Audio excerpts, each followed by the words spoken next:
He bought a one-way ticket to escape his past, but a ringing phone mid-flight proved he only traded one nightmare for another. Now, plummeting from a sabotaged plane, his only hope is the mentor he thought he'd betrayed. The stale, recycled air of the airport lounge tasted like ambition and bad coffee. I leaned back in the uncomfortable faux leather chair, the distant roar of jet engines a dull soundtrack to the most significant moment of my life. 30 years I'd spent in this city, breathing its grime, chasing its shadows, playing a role I was finally ready to discard. My phone buzzed on the small table beside me, a notification I immediately swiped away. Nothing mattered now except the gate number flashing above my head. Gate 42, Sydney. The ticket in my hand felt like a deed to a different planet, Australia. I had sold the apartment, closed the accounts, said the requisite goodbyes, the vague, non-committal ones that hinted at adventure rather than absolute severance. No one really knew the why. They assumed career burnout, maybe a midlife crisis wrapped in a passport. They didn't know about the ledger, the whispers, the constant cold dread that had been my companion for the last decade. I was escaping, not just the city, but the web I had accidentally spun myself into. My new life was simple. A small consulting firm in Melbourne, a quiet street near the coast, and anonymity that felt as refreshing as a deep breath after being underwater too long. I looked down at my carry-on, the one piece of luggage that contained everything truly essential. My passport, my savings, and the burner phone I kept strictly for emergencies, currently switched off and buried deep within a spare sock. I stood up, straightening the lapels of my new, unremarkable jacket, a uniform of forgettability. Time to board. The anticipation was a tight knot in my chest, a mix of terror and profound relief. I walked toward the gate agent, presenting my documents with a steady hand. "Mr. Davies," the agent murmured, scanning the barcode. "Welcome aboard. Have a pleasant journey." Pleasant. That was the goal. Just pleasant. I stepped onto the jet bridge, the air temperature dropping slightly, the transition zone between what was and what would never be again. I found my seat, 14A, the window seat. I wanted to watch the old life shrink into a tiny, insignificant speck beneath me. I buckled up, the click echoing in the sudden silence of my personal bubble. The flight attendant gave me the standard safety spiel, her smile fixed and professional. I nodded, already tuning her out, focusing on the slow, agonizing pushback from the gate.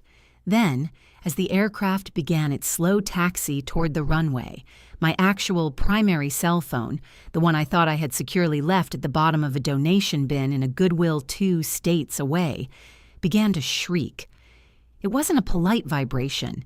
It was a full, ear-splitting, obnoxious ringtone, the one I'd set years ago as a joke, a jarring, almost military siren, and it was coming from the breast pocket of the jacket I was currently wearing. My blood turned to ice water. I hadn't changed jackets. The realization hit me with the force of a physical blow. I'd packed the wrong bag, and that bag, the one containing the phone, the one that had my old life's contacts, the contacts I had painstakingly burned, was sitting here with me. My fingers trembled as I fumbled with the device. The screen flashed, unknown number. I stared at it, paralyzed, the engines already beginning to whine in anticipation of takeoff thrust.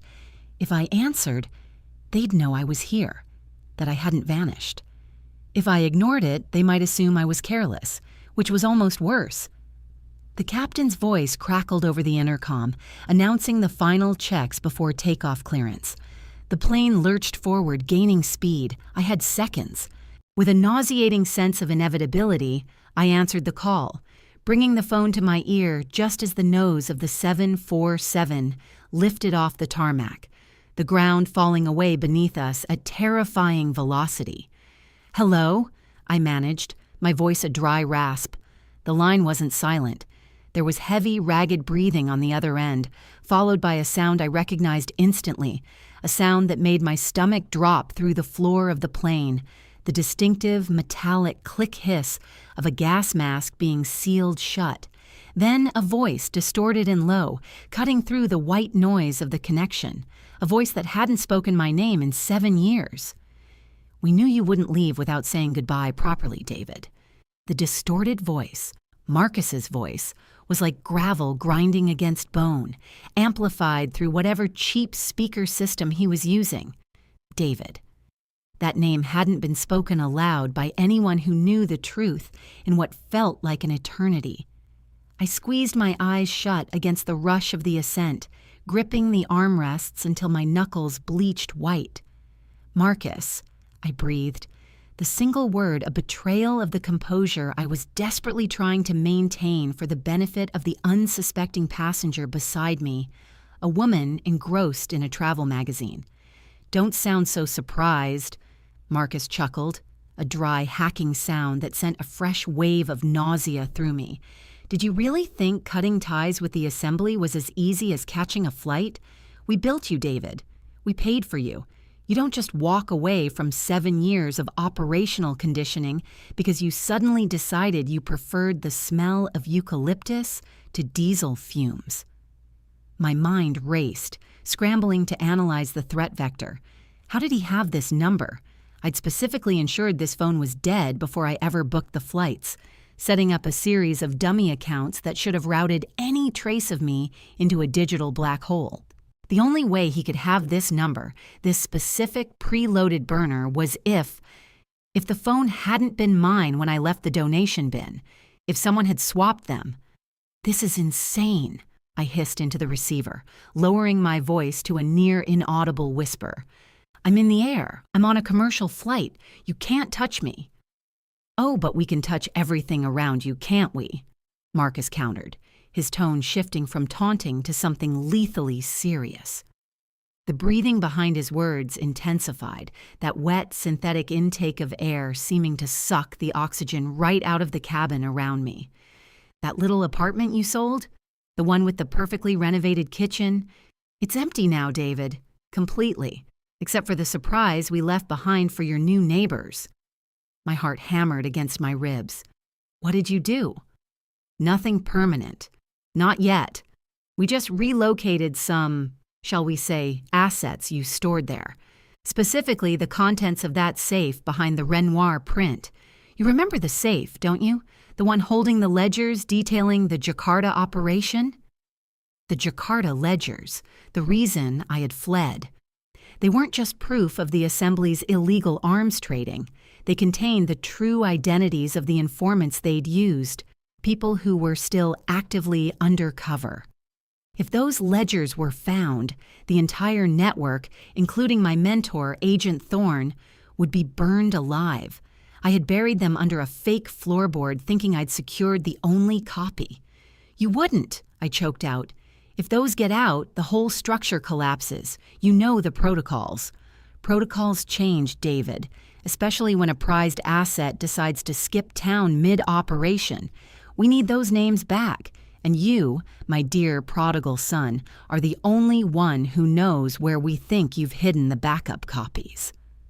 A sudden sharp pain lanced through my temple. It wasn't stress. It was a physical pressure, like someone was squeezing my skull. I blinked rapidly, trying to clear my vision. The cabin lights seemed too bright, the low hum of the engines too loud.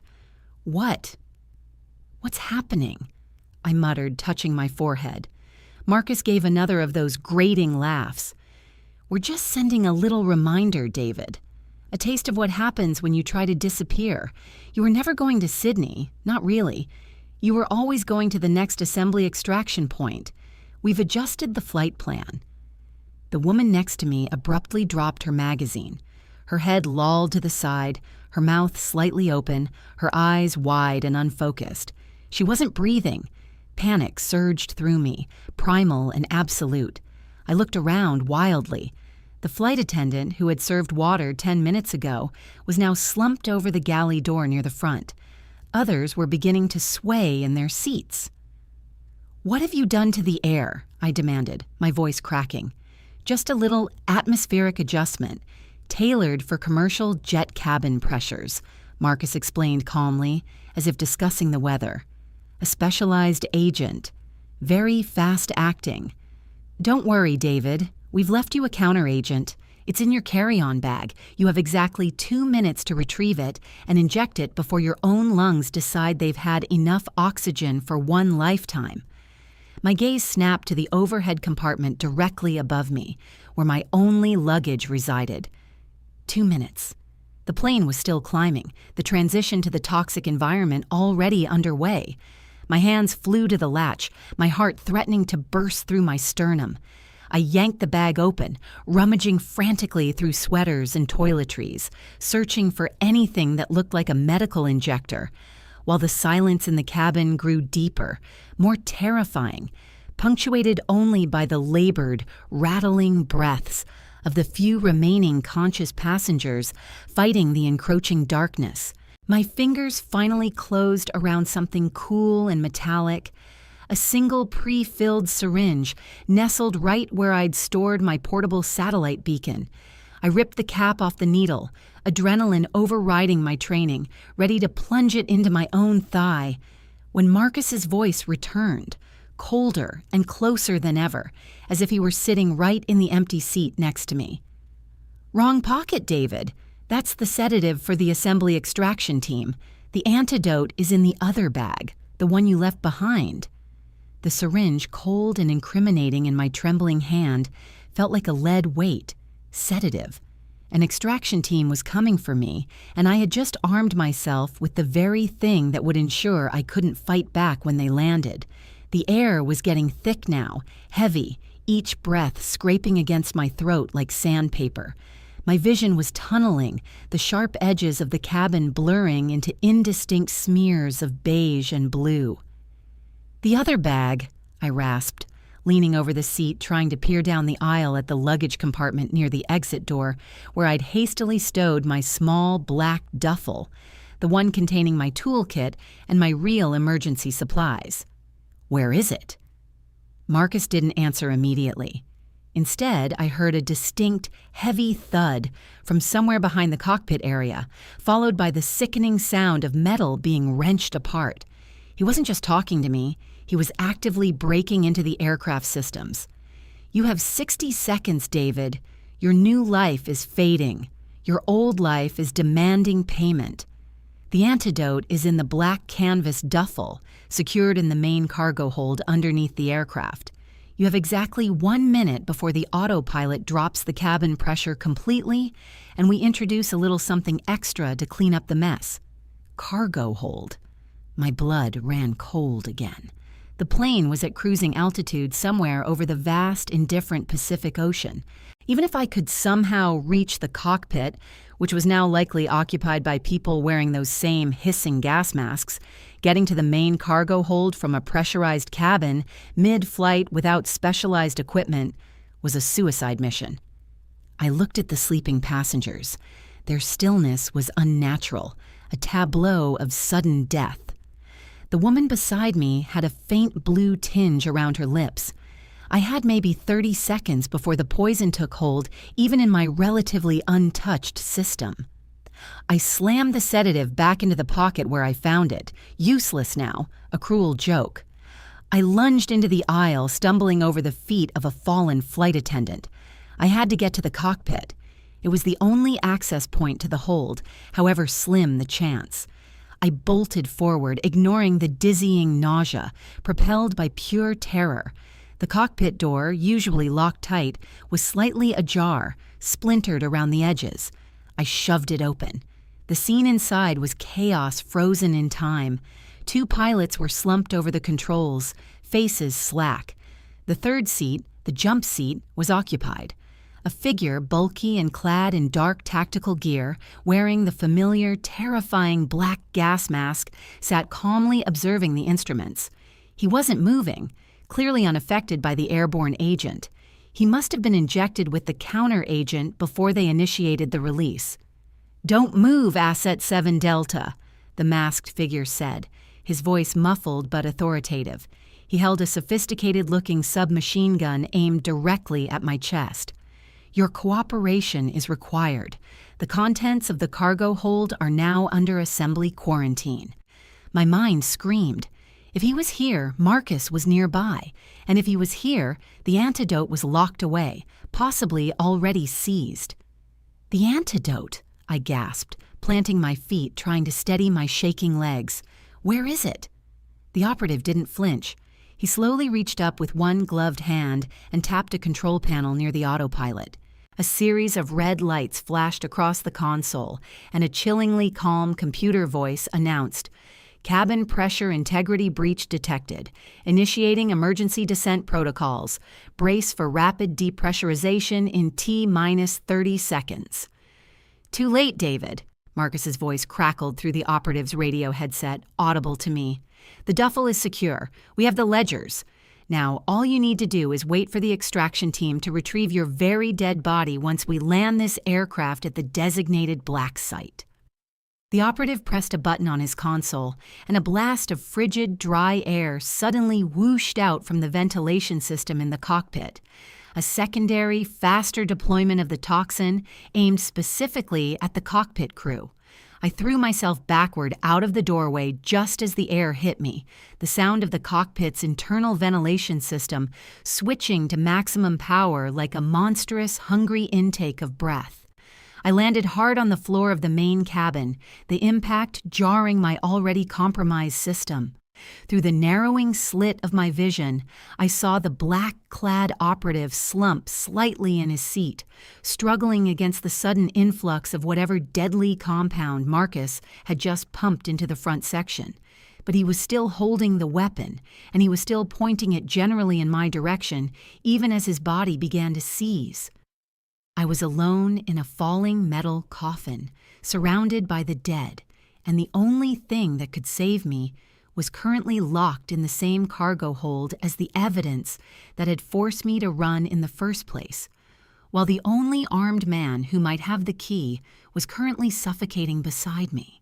I dragged myself to my knees, looking wildly around the silent cabin, desperately scanning for anything, a fire axe, a heavy serving tray, anything, when my eyes caught on something glinting under the seat of the fallen flight attendant. A small metallic object, not a syringe, but a sophisticated electronic lock-picking device, the kind I hadn't seen since my first field assignment. If I could just reach the cockpit and subdue the operative before he fully succumbed, I might be able to override the emergency descent and force an immediate, uncontrolled landing, or at least get a signal out before the plane became a watery tomb. I lunged for the device, only to realize, as my fingers brushed the cold metal, that the entire aircraft gave a sudden, violent shudder, not from turbulence, but from the impact of something massive slamming into the underside of the fuselage, immediately followed by the sound of tearing metal and a deafening, high-pitched alarm blaring from the flight deck. The impact was not the graceful deceleration of a planned maneuver. It was a catastrophic, bone-jarring collision that felt like hitting an invisible wall made of granite. Every loose object in the cabin launched violently, trays, magazines, bodies, and I was thrown against the forward galley wall, the electronic lockpick skittering away across the floor into the darkness under the seats. The aircraft screamed, a sound of tortured metal fighting aerodynamics, and the cabin lights flickered wildly, plunging us into momentary blackness before sputtering back to a sickly, dim red glow. Emergency power. The computer voice returned, overlaid with static and panic. Warning: structural integrity compromised, altitude rapidly decreasing, initiating uncontrolled descent sequence. Uncontrolled. That meant we were plummeting, and whatever had struck us was still there, or at least the damage was permanent. My training kicked in, overriding the instinct to curl up and wait for the end. I had seconds to act before G-forces made movement impossible, or the altitude drop blew out the remaining SEALs. The tactical operative in the cockpit was no longer seizing. He was motionless, a dark, still figure amidst the flashing red lights. The toxic agent, whatever it was, had done its work swiftly, perhaps too swiftly, but the weapon he'd been holding was still resting on the console, just inches from his limp hand. I pushed myself off the galley wall, moving on pure adrenaline, ignoring the searing pain in my shoulder. I crawled toward the cockpit entrance, the floor now slanted at a terrifying angle. The gravity was already shifting, pressing me down, making my limbs feel like lead anchors. "Marcus!" I yelled, my voice swallowed by the growing roar of the wind that was now beginning to whistle through the cracks in the fractured fuselage somewhere near the rear lavatories. "You said the extraction team was coming for me. What was that impact?" Marcus's response was fragmented, broken by heavy static and what sounded distinctly like shouted commands in a language I didn't recognize, not assembly standard. "Not our team, David. Damn it. They tracked the transponder signal from the cargo. Someone else knew we were moving the Jakarta files." Someone else, not the assembly. A rival organization? Or worse, an internal faction that Marcus hadn't accounted for? The sheer complexity of the disaster suddenly multiplied tenfold. I wasn't just running from my past, I had accidentally delivered a critical package into the middle of a turf war. I reached the cockpit threshold. The operative was still slumped over. With a desperate surge, I lunged forward, hooking my arm around the edge of the console and hauling myself inside the tilting space. The air here was marginally better, perhaps due to the ventilation failure, but the pressure change was excruciating. My ears popped so violently I thought my eardrums would rupture. I scrambled toward the gun, simultaneously reaching for the jettison controls. If I could dump the entire cargo bay, I might stabilize the aircraft enough for a controlled, albeit terrifying, glide. My fingers brushed the cold steel of the submachine gun just as the pilot's radio suddenly crackled to life, not with static, but with a clear, heavily accented voice, speaking perfect, unaccented English. "Attention, cockpit crew," the voice commanded, utterly calm amidst the chaos. "This is Air Superiority Unit designated Raptor 1. You are currently carrying critical assets belonging to the Directorate. Prepare to be boarded. Do not attempt evasive maneuvers. We have secured the engines. Your flight ends here." Boarded? Mid-air? My blood ran impossibly cold for the third time that hour. Raptors.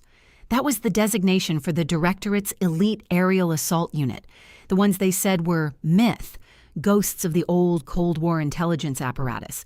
They didn't just intercept, they captured. Just as I grabbed the butt of the weapon, a blindingly powerful spotlight snapped on, bathing the interior of the cockpit in harsh white light, momentarily rendering me blind. And then, silhouetted against that impossible glare, framed in the shattered windscreen, I saw it. The unmistakable shape of a heavy-duty military transport helicopter, hovering just feet from the aircraft, its massive side door already open, revealing figures rappelling down toward the passenger cabin. They weren't aiming for the cockpit. They were going straight for the prize, the sealed cargo hold. The uniformed figure in the cockpit, the assembly operative Marcus had sent, twitched violently. His hand spasmed on the controls, and instead of stabilizing the descent, he slammed a manual override lever forward, overriding the computer's attempt to slow the fall. The aircraft immediately pitched into a sharper dive, the G-forces slamming me back against the co-pilot seat with crushing force. The Directorate operatives outside would be fighting to maintain their grip on the ropes in this turbulence, but the assembly had just committed to a death dive. Marcus was sacrificing the plane, the Directorate assets, and me just to stop them getting the ledgers. As my vision grayed out again, the radio transmission from Raptor 1 blared one final chilling message, aimed not at the dead pilots, but directly at me, somehow isolated and targeted through the aircraft's emergency frequencies. Asset 7 Delta, stand down. Your current custodians have failed. We are taking custody. Do not resist the transfer. And then, the horrifying sound. The thump, thump, thump of heavy boots hitting the outer skin of the fuselage, directly above the passenger compartment, as the Directorate team began cutting their way through the roof. I was caught between a plane that was actively trying to disintegrate, a ghost who wanted me dead, and a new, far more organized enemy who believed I was their property. I fought to breathe, fighting the crushing pressure and the toxic air, reaching blindly for the fallen lockpick, knowing that if I didn't regain control of this descent in the next 10 seconds, we would all be pulverized on impact, a smoking wreck in the middle of the ocean, the truth of the Jakarta files lost forever. But as my fingers finally closed around the cold metal, the entire structure shuddered again, much harder this time, and the sickening noise of grinding rivets escalated into a terrifying, tearing shriek. The sound of the Directorate breaching the main cabin ceiling directly above the unconscious passengers. The tearing sound was definitive, the sound of pressurized aluminum surrendering to brute force. It was no longer a controlled crash or a calculated sabotage. It was an active, airborne siege. I didn't have 10 seconds. I had maybe 3 before the Directorate troops poured through that hole, prioritizing the cargo bay, but certainly not hesitating to eliminate any assembly residue, which meant me, in their path. My body moved before my conscious mind could process the full danger. The lockpick was in my hand. Forget the descent override. I needed to buy time, create a diversion that would force the Raptors to abandon their breach or risk falling into the sea with the rest of us. My eyes zeroed in on the cockpit's emergency flare dispenser, located just above the central navigation display. It was designed for visual signaling during a ditching, but in this situation, a flare fired internally might provide the blinding distraction I needed. I ripped the plastic cover off the dispenser with a savage tug, exposing the launch mechanism. The G-forces were brutal now. The aircraft seemed to be tumbling slightly in addition to falling, a dizzying, sickening rotation.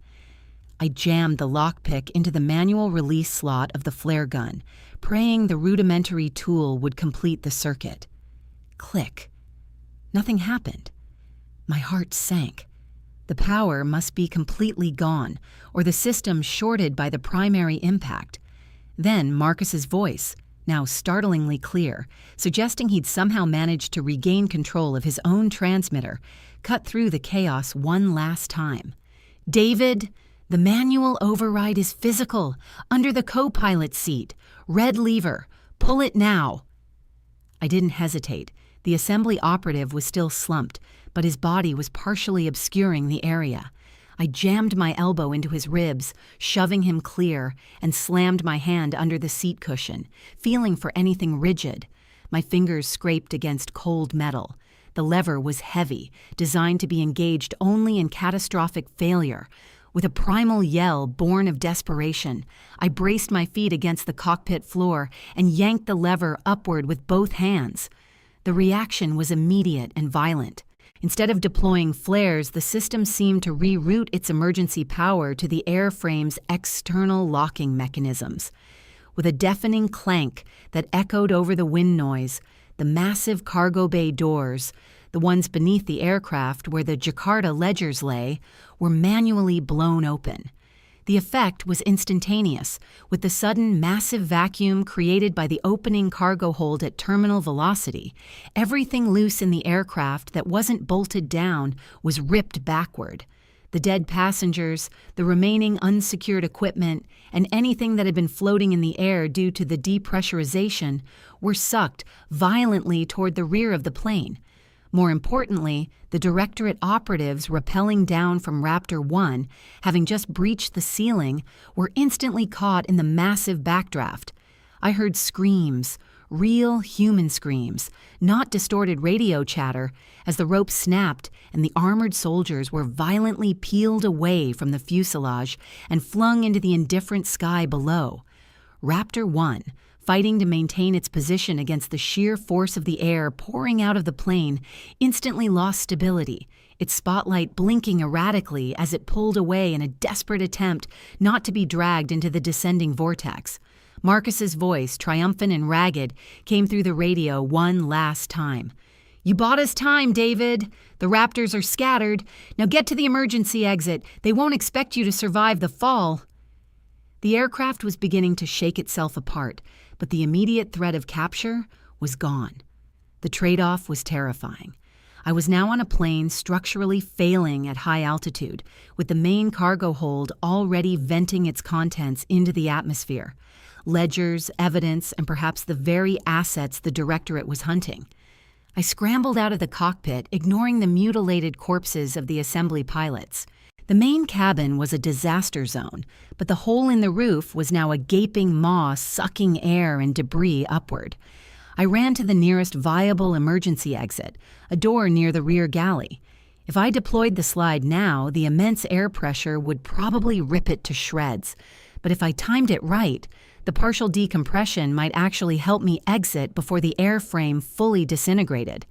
I ripped the handle, bracing for the impact. The door blew outward, not with a smooth deployment of the chute, but with a sharp concussive bang. The gale force winds almost tore me from the doorway, but I clung on, grabbing the fabric of the slide as it whipped violently, half deployed, an inadequate parachute at best. I didn't hesitate. I pushed off, tumbling out into the thin, cold air, the roar of the wind drowning out the final death throes of the airliner. I pulled the ripcord on my own emergency chute, a small, discreet pack I'd secured under my seat cushion during the few seconds of respite. The chute snapped open with a jarring jerk, but it held. I swung violently beneath the canvas, looking up just in time to see the massive airliner, the symbol of my failed escape, rip apart in a catastrophic flash of light as the remaining structural integrity gave way. I was alive. I was falling over the Pacific, miles from any recognizable landmass. But I was alive, and I was free of both the assembly and the Directorate. For now. As the vast empty ocean rushed up to meet me, I felt a subtle, almost unnoticed vibration through the harness straps. I looked down, expecting to see the sea, but instead, through the thinning clouds below, a different light pierced the gloom. Not the searchlights of a rescue vessel, but the organized, powerful beams of a sleek, matte black submersible, rising from the depths, its hull perfectly streamlined, its purpose unmistakable. It wasn't Marcus, it wasn't the Raptors, and affixed to the submersible's deck, already deploying a retrieval crane, was a single, recognizable insignia. Thorn, my mentor. He hadn't been burned. He'd been waiting, anticipating the wreckage of this failed transfer, ready to collect the only thing of true value left, me. A voice, crisp and familiar, echoed through the small emergency radio built into my harness.